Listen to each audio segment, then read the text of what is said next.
All right, let's talk about something really human today, something I think we've all felt. We're going to dive into that feeling of being broken, but more importantly, the incredible journey back to healing. We'll start by looking at it through a spiritual lens, and then you'll see how it connects in some really fascinating ways with what modern science is telling us. I mean, seriously, have you ever had a moment or maybe a whole season of your life where you just felt completely shattered? Like the pieces could never, ever be put back together again?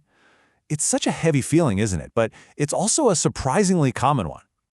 And that feeling right there is our starting point.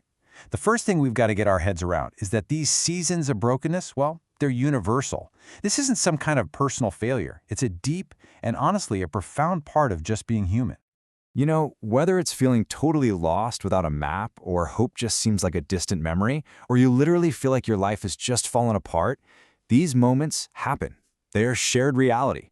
And just knowing that, knowing you're not the only one in that struggle, that's the first step. Now, the way our source material looks at this is like an internal battle between two very different voices.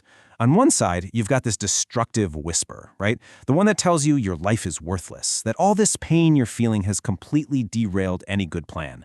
But then, there's this other, powerful voice that says something completely different. It says, I know you, I chose you, I formed you with a purpose. So if that first voice is trying to tell you you're worthless, what's the comeback? What does the other voice promise? It promises purpose. It's this incredible idea that your real core value is completely unchanged no matter what has happened to you. And you see this idea in places like this quote from Jeremiah. The point is that your identity, your purpose, it was all set in stone long before any hardship, any mistake, or any pain ever showed up. It predates everything. And that's the absolute key here. The brokenness you feel, it does not get to define you. The pain you've been through, no matter how deep it goes, it just doesn't have the power to cancel the plan for your life. And this promise, it's not just about getting rescued from a bad spot. It's about a deep, total restoration. The whole goal is this abundant life, which really means a sense of strength and fullness, stepping into all those places that felt weak and empty. Okay, so that's the big promise. But how do you actually get there? What's the path to that restoration?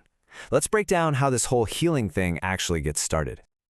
The bedrock for this path is found in verses like this one from Psalms.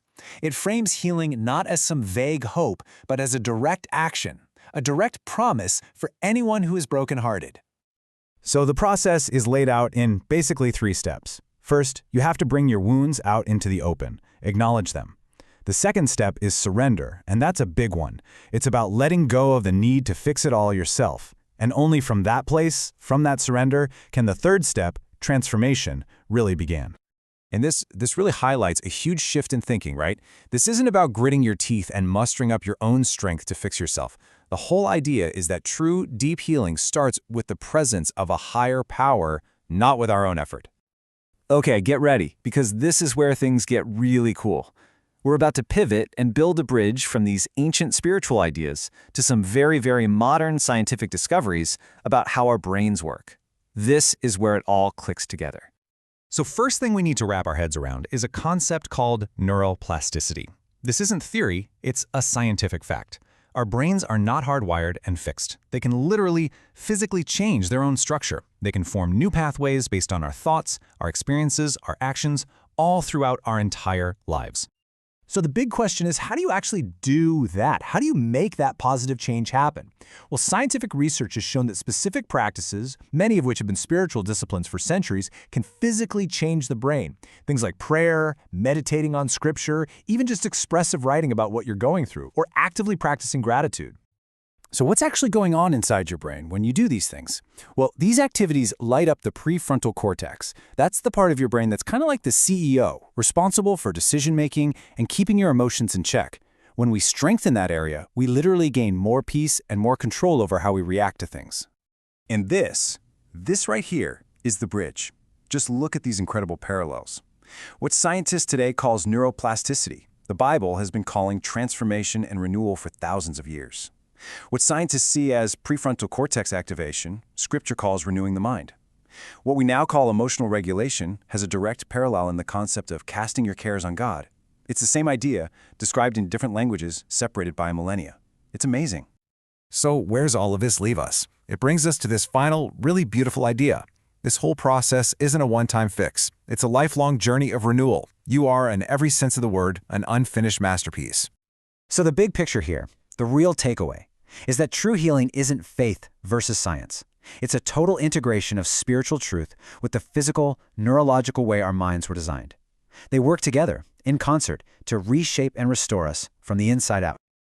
And this last quote from Jeremiah just brings it all home. It shows us the nature of this process. It's not a forceful, violent thing.